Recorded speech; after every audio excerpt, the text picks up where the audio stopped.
Welcome back, everyone, to our Intelligence Explainer for June 4th, 2026. Today, we're diving straight into how global networks aren't just surviving, but actively and aggressively adapting to some seriously complex geopolitical pressures. We aren't just talking about disruption today. We are looking at rapid, strategic reconfiguration. Okay, let's get into it. As always, this explainer is powered by the official Supply Chain Intelligence Framework. Basically, that means we are letting hard, empirical data drive the bus on our strategic macro decisions. We're stripping away the noise, ignoring the panic, and focusing entirely on what the numbers are actually telling us about the market right now. And look, what those numbers show is that global trade isn't contracting at all. Instead, it's aggressively rerouting itself. Companies are jumping on alternative corridors and using powerful new digital tools to completely bypass political friction. So if you've been holding on to that narrative that global trade is in some kind of structural retreat, it is definitely time to rethink that. Let's break down exactly how this is happening. Here's our 5-part agenda for today. We'll hit the era of adaptation, mitigating tariff exposure, the diversification thesis, the software and AI shift, and we'll wrap up with scaling autonomous logistics. We're going to transition from high-level macro trade resilience all the way down to actual execution right on the warehouse floor.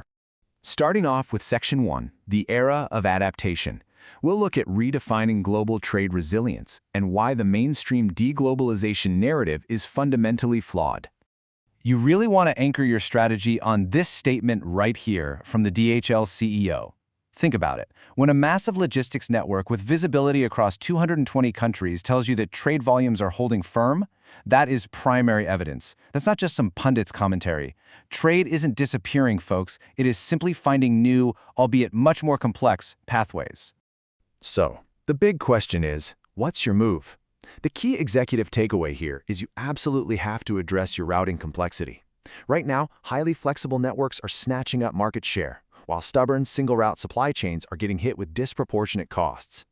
You need to pull your 12-month lane-level data.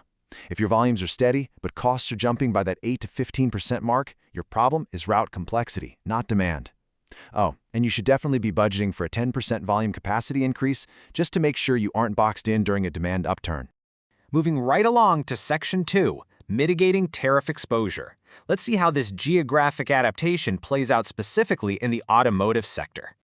15%. That is the Korean import tariff that Kia just entirely wiped out for its Sportage Hybrid model. How they pull that off? By opening the Georgia Metaplant and producing the vehicle right on U.S. soil. Rather than passing those hefty costs to the consumer or just taking a massive hit to their margins, they made the strategic capital investment to localize production. It's a brilliant play. It really proves that trade geography is your new margin protector. Seriously, trade policy risk has to be a primary variable when you're deciding on facility locations. If you are a Tier 1 automotive supplier, you need to expect OEMs to push some very aggressive localization requirements down the chain, like yesterday. Flexibility in your geography is exactly how you insulate your margins in this climate. Okay, let's zoom out a bit for Section 3, the diversification thesis. We're going to look at the manufacturing strength we're seeing in emerging markets, with a specific focus on India. Just look at this number. India's Tyre exports hit a record 27,312 crore rupees in FY26. That is a solid 9% increase year over year. Now, why are we talking about tires? Because they require highly sophisticated manufacturing and super strict quality management. This completely proves that Indian manufacturing is moving way up the value chain into technically complex goods, and they are successfully capturing volume from companies that are trying to diversify away from single-country dependencies. And their agility is just wild.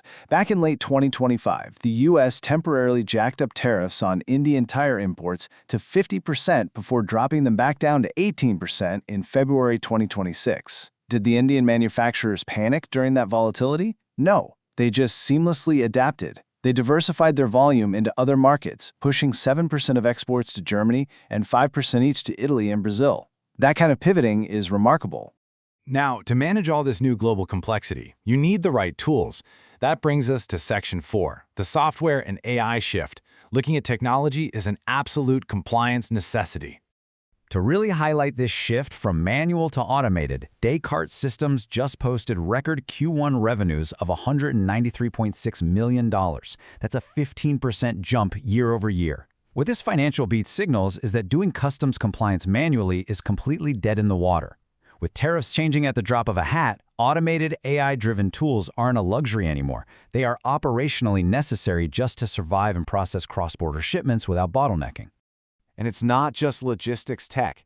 The Pulse of Quality in Manufacturing 2026 survey shows that AI adoption right on the factory floor has hit an absolutely massive inflection point. Manufacturers are rapidly rolling out AI for defect detection and inspection automation. It has officially crossed the operational readiness threshold. We're talking moving far beyond pilot testing and directly into mainstream daily use. So your playbook here is pretty straightforward. If you're a procurement leader, you need to be baking AI quality capabilities into your preferred supplier scorecards right now. Relying solely on manual inspection is going to cost you a strict risk premium very soon. You also need to audit your manual tariff classification processes immediately. And for sure, make sure you're budgeting heavily for logistics tech in the back half of 2026, or you risk falling incredibly behind the pack. Which leads us to the physical side of this tech in Section 5, scaling autonomous logistics.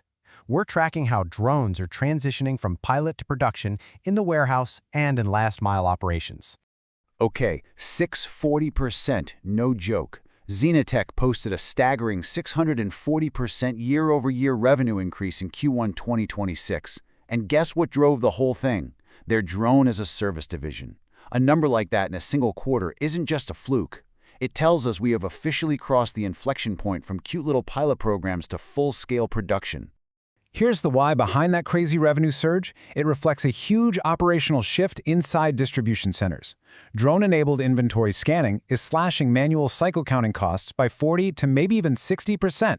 The ROI is no longer a fun theoretical exercise, it is mathematically established, and it's driving massive enterprise software and hardware contracts right now. So let's map out this trajectory. Right now, in early 2026, we are scaling commercial drone-as-a-service.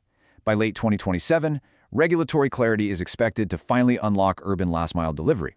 And by 2028, drone inventory management will be the absolute standard at Tier 1 distribution centers.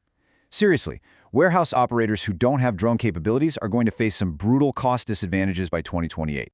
Your immediate action plan? You need to evaluate drone scanning for your top DCs this very quarter.